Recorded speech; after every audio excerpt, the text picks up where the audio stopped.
smell what the Rock is cooking?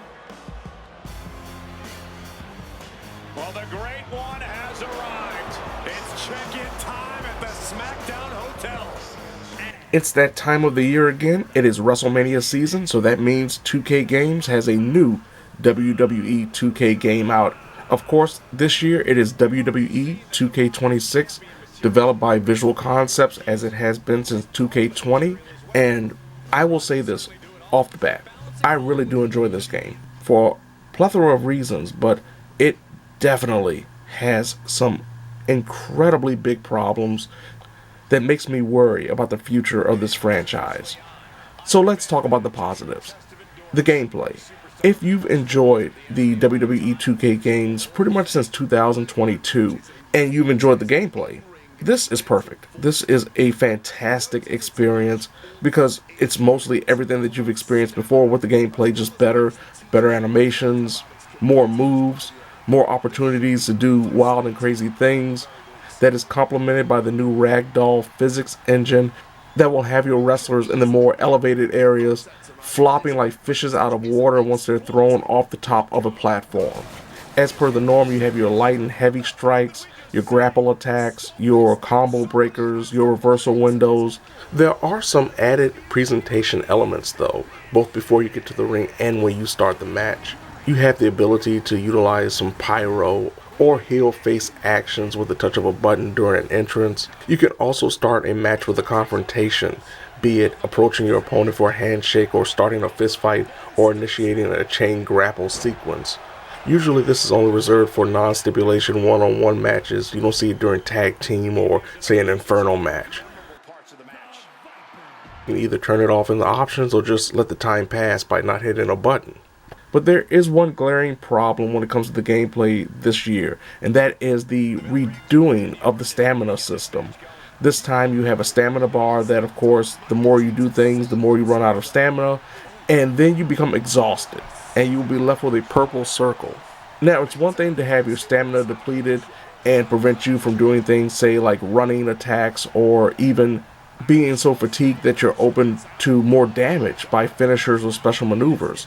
However, when it comes to this iteration, when it comes to you becoming fatigued, you are unable to do any type of reversal, no matter if it's a combo breaker or just a regular, in the case of the PlayStation 5, hitting the triangle button to perform a reversal at the proper time. This adds a level of strategy to the match as you have to pay attention to your stamina a lot more now than you did before, but it also hinders you, especially when you're playing certain modes that I will talk about later on. The biggest issue is the inability to turn off the stamina system in the options menu or turn off the reversal limit system in the options menu. You can't have one or the other, you have to have both. It's wild to me that you have the inability to, say, have the stamina system so your wrestlers can become fatigued as a match progresses, and it makes it harder to do those heavy attacks when you're 10 or 15 minutes deep into a match, but still have the ability to do reversals whenever you see fit. I don't understand why that's a problem, considering that that's what we've had for the last few years in the WWE games if you've opted to have the stamina system turned on. Now, adding to the overall fun of the gameplay are more match types, like 3 Stages of Hell, where you can pick 3 different match types in an extensive 2 out of 3 fall scenario, or the Inferno match, or an I Quit match, or the Dumpster match, which are pretty much rooted in the casket match theme of throwing your opponent into something and trying to close them into it. Very similar to what we saw when they added the ambulance match. Whereas the I Quit match, though, does have a meter that... The I Quit match is a little different, though, as it has a circular meter where you have to hit the right spots to try to stop your character from saying I quit. To make your opponent say I quit, you can actually block off certain blocks in that circular meter, so if they hit that spot, it doesn't help them. The ladder match is still the same. Thankfully, they've kept the button prompt unlocking mechanism instead of the circular one that had really gotten old and tiresome. War Games, unfortunately, is still 4v4, which is unfortunate considering the current landscape of WWE programming. Most War Game matches now are 5v5. Why they haven't updated it in 2 years is beyond me, but it's unfortunate because it still feels outdated. On the opposite end, when it comes to weapons, they've actually increased the amount that we can utilize in terms of variety, including thumbtacks, stackable tables, shopping carts, light tube if you want to go the combat zone route. There are a plethora of weapons of mass destruction in these matches. You can have some of the bloodiest, gnarliest matches in WWE video game history. Thankfully, intergender matches are still a part of the current WWE core gameplay system, as well as various multi-man matches, including traditional Survivor Series 4v4 matches, even gauntlet-style elimination matches. There are so many options when it comes to the match type offerings that makes the exhibition experience of WWE 2K26 phenomenal. And that's made even better with the rivalry mode, where the game actually tracks wins and losses and remembers if you've had certain characters wrestling other characters consistently, and they could become rivals, or having them team up and they become friends. So you may have a random match where one wrestler suddenly appears to help another wrestler, and you realize that, oh, that wrestler has been fighting the other opponent in previous matches and they want to get revenge. Ironically enough, rivalry mode in exhibition works better than the rivalry system in universe mode, as it maintains and keeps track of it a lot better than it does in the mode that specifically should be doing that. And unfortunately, this is where things start falling apart when it comes to WWE 2K26. Because from a gameplay perspective, from an exhibition perspective, the game is phenomenal. The root base core gameplay and the basis of what the game should be is incredibly fun. Unfortunately, there have been a lot of shortcuts and there have been a lot of lackadaisical effort when it comes to the presentations across all of the modes, outside of maybe one or two. This year's cover star is CM Punk, and his is the focus of the 2K showcase this year. His career spanning 2008 until now. And as you may know, CM Punk was actually a part of WWE starting in 2006, and he's been wrestling way before that as well.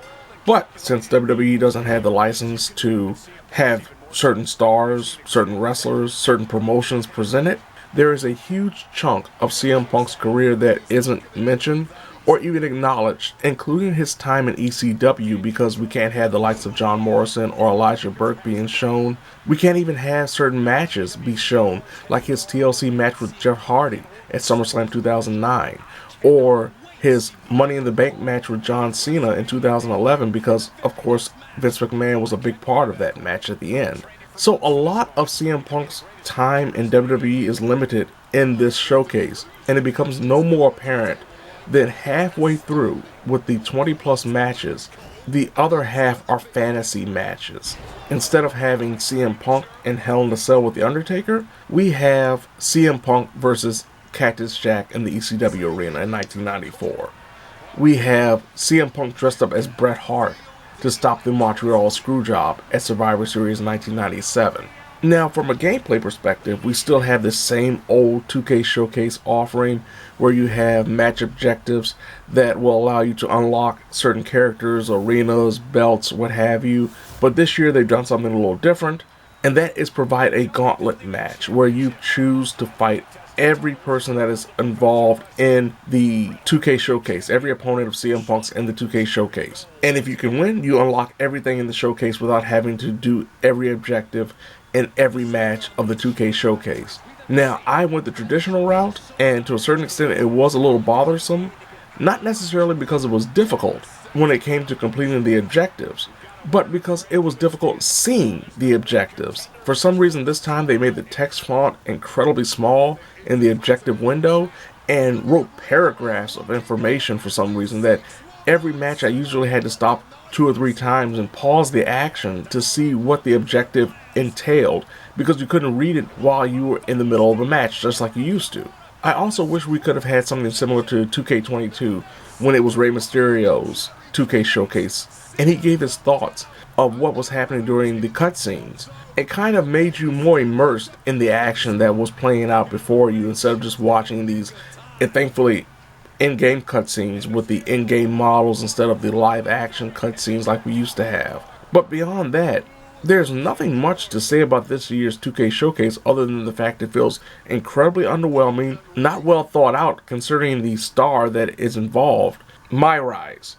This year you have the ability to play as a returning character known as the Archetype from 2 years ago in WWE 2K24. And you have the option of creating your own superstar that is a man or a woman. And you have the ability to become a face or a heel with the option throughout the story of changing back and forth, though trophy-wise, achievement-wise, it's best to stay one or the other.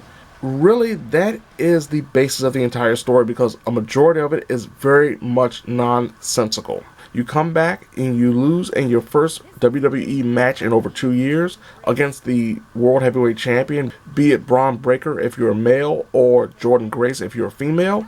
And then the story plays out where you're trying to get back to the top of the ladder of WWE to try to get that rematch against the World Heavyweight Champion. But for some reason, you have to start back at the Indies and... How's that feel, huh? Come on, let's go!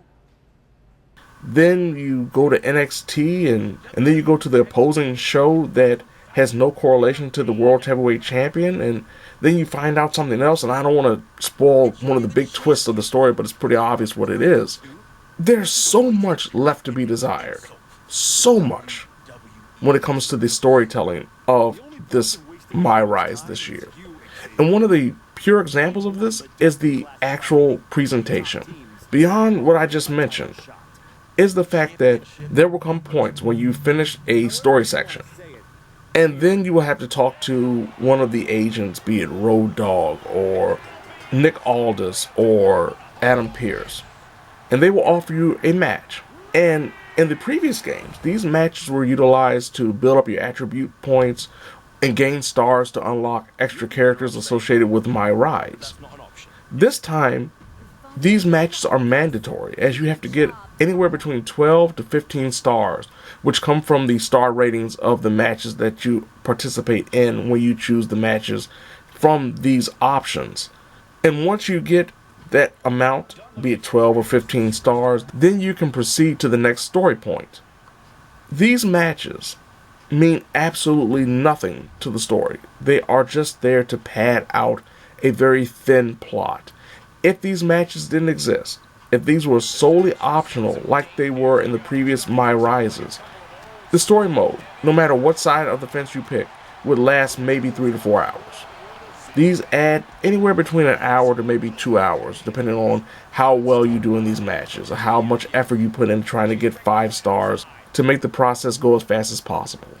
And then you couple that with the fact that the story is incredibly underwhelming no matter what side of the fence you pick. This has to be one of, if not the most disappointing My Rise experiences that we've had since they've adopted and initiated this version of season mode or story mode in the 2K games. My Faction returns for better or for worse, as it has been, and a little bit better as it should be when it comes to the card system that is My Faction, of building your card decks, utilizing certain wrestlers and managers to formulate these teams that will be able to dominate the weekly towers, the faction wars.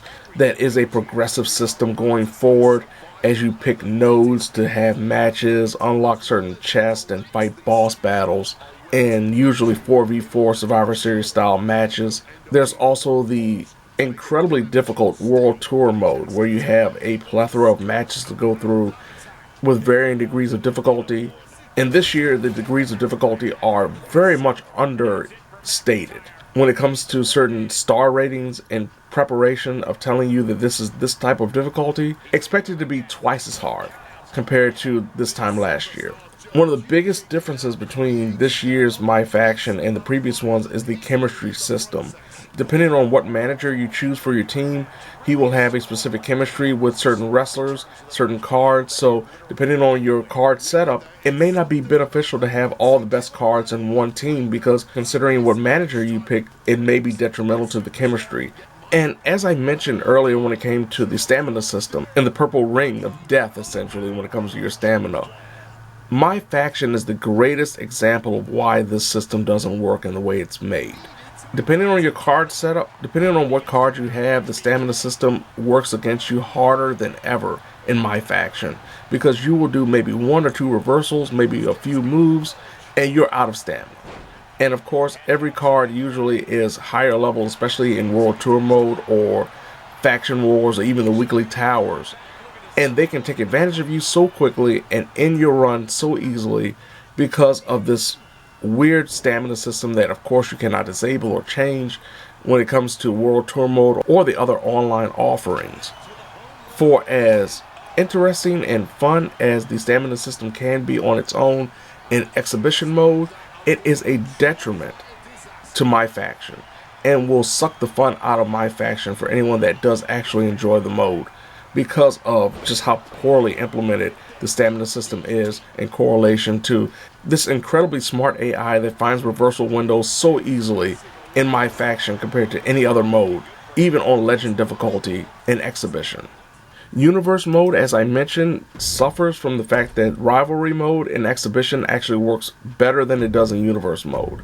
But there are still some improvements in terms of the offerings of choices, cutscenes, the ability to really try to amp up rivalries even if the game itself doesn't want to keep track of them. There's also this watch show mode now that you can spectate and actually watch the shows that you put together.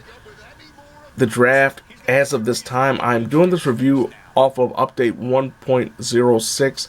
The draft mode and universe mode has been fixed since it was busted and did not work whatsoever when the game first came out. It does work now. Hopefully it'll stay functional with further updates.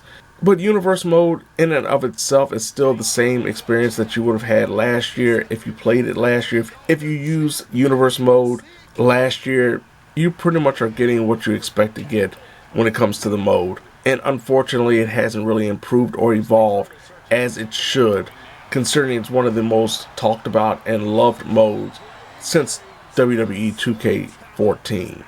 The Island returns, another online mode that I didn't necessarily care for in last year's iteration, and I don't care for it this year as well. The Island, unlike last year where it focused on Roman Reigns' power and control over this island of mystical figures, now has boiled down to a power vacuum featuring three subgroups that you get to choose to be a part of.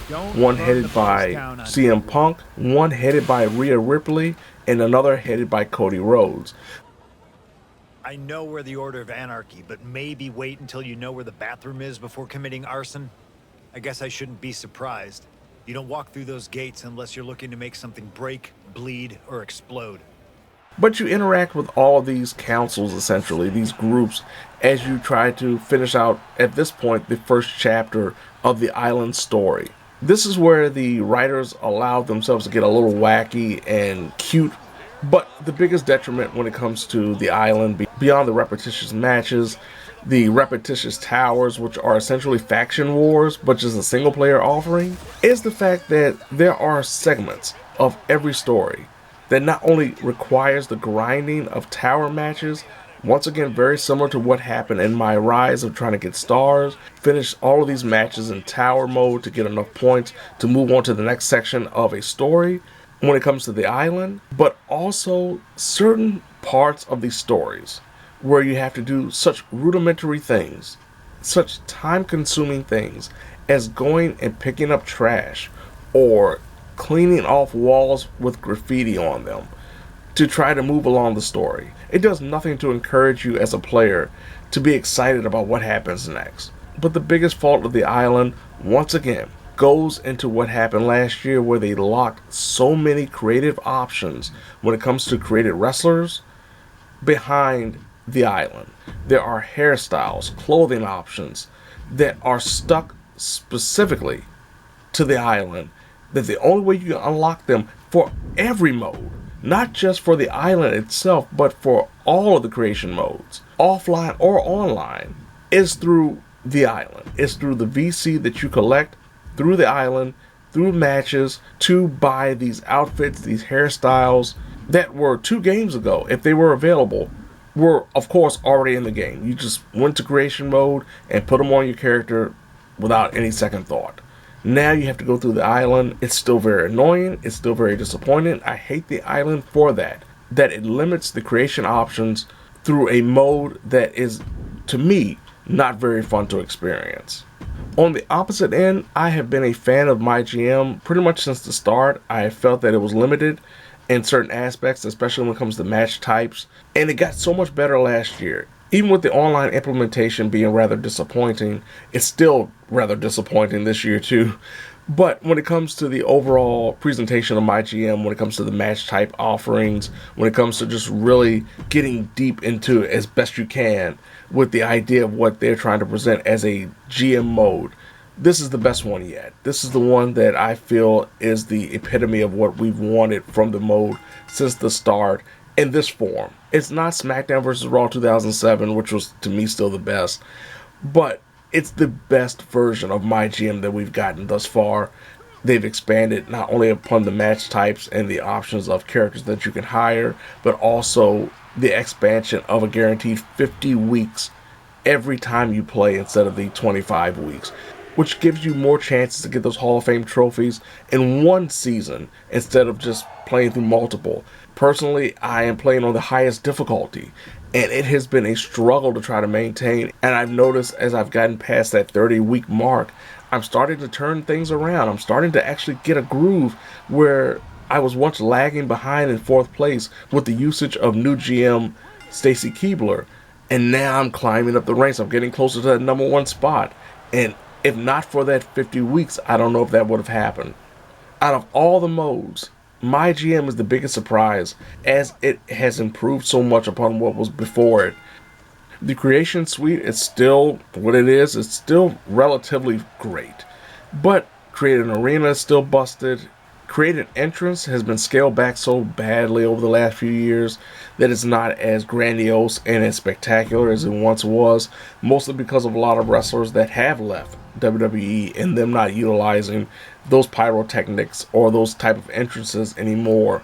Create a Wrestler is still great. It's still great on a base level. But when it comes to alternate attires, when it comes to move sets, when it comes to just trying to mix and match with the promise of not having the limitations, be it the 200 characters now instead of 100, or the 2,000 images, custom images instead of 1,000, but also the ability to change alternate attires for real wrestlers, for the real WWE superstars.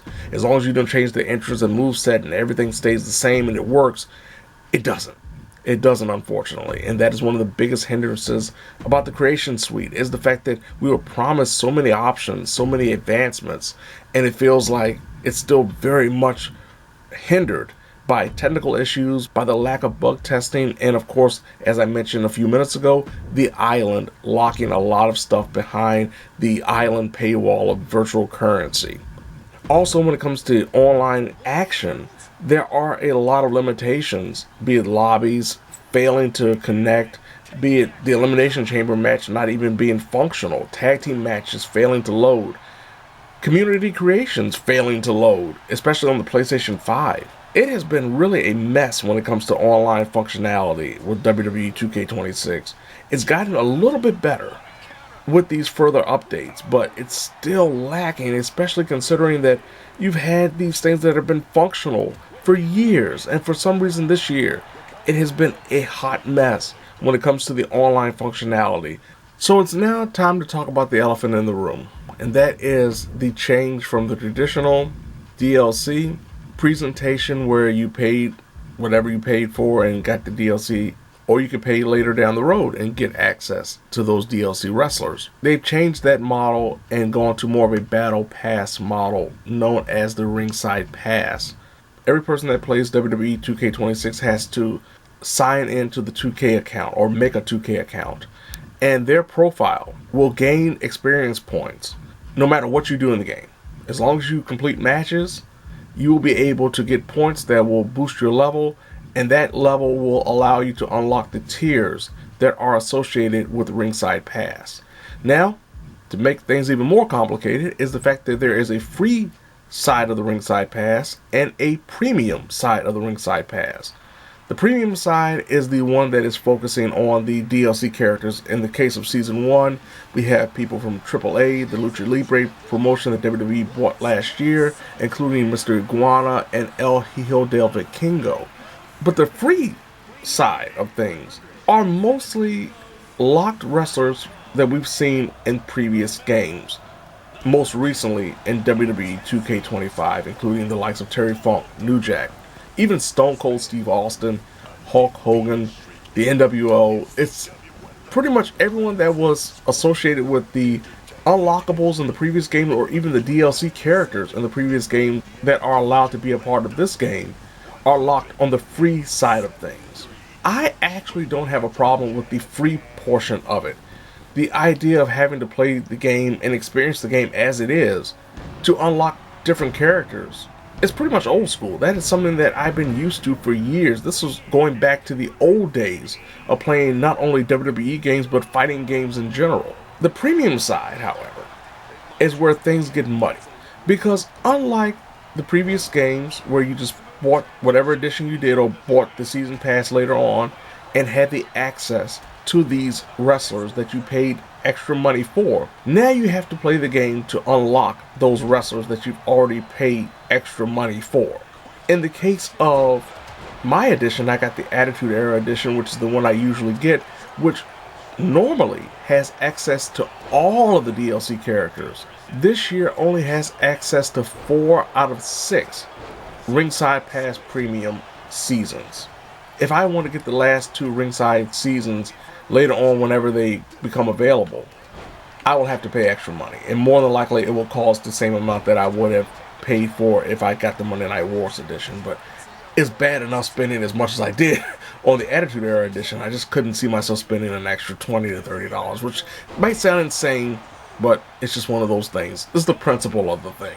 But the fact of the matter is that, as annoying as it is that I have to play the game to unlock DLC characters that I've already paid for, but unlike the old days where you paid your money, whatever the price was for that game, everything that could be unlocked was right there on the game. It was right there on the disc. It was right there on the cartridge. All you had to do was play the game and unlock it. Perfectly fine, which is what I associate with the free tier. The DLC tier, that is where it gets absurd, because now I have to still grind to get the characters that I paid extra money for. But the thing about it, it really isn't that bad when it comes to Ringside Pass and even the DLC portion of the premium portion of it, because you're given so much to play that playing the game regularly will allow you to get to max level 40 pretty easily. If you play My Rise the minimum 2 times and play a little My Faction and play some Universe mode and play some exhibition matches and play through the showcase and even go into the island, you will easily max out level 40. I did, it was no problem. The problem is, that was season 1. When we get to season 2 to 6, how much grind does it take to get to the level of 40 for those tiers? Because more than likely, you will have already done My Rise. You will have already done the showcase. You would have done portions of My Faction. If you're not a fan of My Faction, you don't want to go through My Faction. If you're not a fan of GM mode, you won't have to go through GM mode. If you're not a fan of Universe, the fact is, if you're not a fan of certain systems, of certain modes, when it comes to seasons 2 through 6, it is going to be a nightmare. First season, not too bad, because it's a fresh game, you have a lot of options. Second season to 6th season, you don't have those options. All you're doing is then grinding continuously. And as we've seen already, they will patch grinding methods before they will actually do things to fix the game so it'll be functional fully. This is easily one of the worst decisions they could have made, to try to convince players that next year, I want you to buy WWE 2K27. Beyond the packages, beyond the bundles, beyond the additions that are ridiculously priced, especially in this economy, you have now a battle pass that doesn't reward you for putting down your hard-earned money, and it will barely reward you past season 1, depending on what you enjoy about the game, for actually playing the game. It is an absurd idea, and it's something that, of course, is rooted in greed, because you can pay extra money to skip those tiers. So if you want to pay $2 a tier, you can skip past tier 2 and tier 3 and so on and so forth. But of course that adds up. This game is so rooted in greed right now. Beyond lackadaisical and lackluster offerings when it comes to My Rise and the Showcase, with the island coming back and hurting the Creation Suite, with online functionality being a mess, especially after launch, and to tie it all together is how much this is connected online. As I mentioned, you have to have a 2K account when you play this game. So, it's something that happened as recently as a week before I record this review. The PlayStation servers went down for just a few hours. I did not know they were down, and I started playing this game and I couldn't go onto the servers. Beyond the island and my faction, as expected, Ringside Pass is completely unavailable if you're not connected online. And if you're not connected online, your profile is also unavailable. You cannot unlock anything on the Ringside Pass. Overall, as I said, from a gameplay perspective, from my GM mode, I really enjoy this game, but there's so many other problems. Ringside Pass is a detriment to the franchise. It is something that will not be beneficial. I can see it right now. It's obvious. First season, it's okay because you have so much that you can use and build off of and get points to get past those tiers without spending extra money. But season 2 through season 6 is going to be such a grind that people will not experience the best of what they actually paid for, especially if you pay for the higher editions, especially if you pay for the higher priced editions. This is the first time I can say that as much as I enjoy the game, I'm not too excited about next year's offering. Not because the game is bad, but because of the lackadaisical effort, the lackluster effort that comes from the developers and the way this has been marketed and the decisions that have been made in terms of DLC, that it worries me of what could happen next year. And honestly, if this is a repeat of 2K26, and honestly, if 2K27 is a repeat of 2K26 in that regard, I'm not getting 2K27 when it comes out initially, as I always do. I like to be there the week before. I can't even see myself buying the base game on day one if it's like this. So heed my warning as someone that did pay a lot of money for this game. Wait. It's a good game. It's a really good game. It has a lot of flaws, but it's still worth a purchase. Not at full price. Nowhere near full price. Because of some of the predatory actions that have been utilized to try to make this game something that it didn't need to be. To get out of trouble. Hammer away with the right hand. The rattlesnake's coiled, aimed at the Rock. Austin going big. Stop! Can that finish the Rock off? It is beyond electric in here. This energy is on another level. Yes!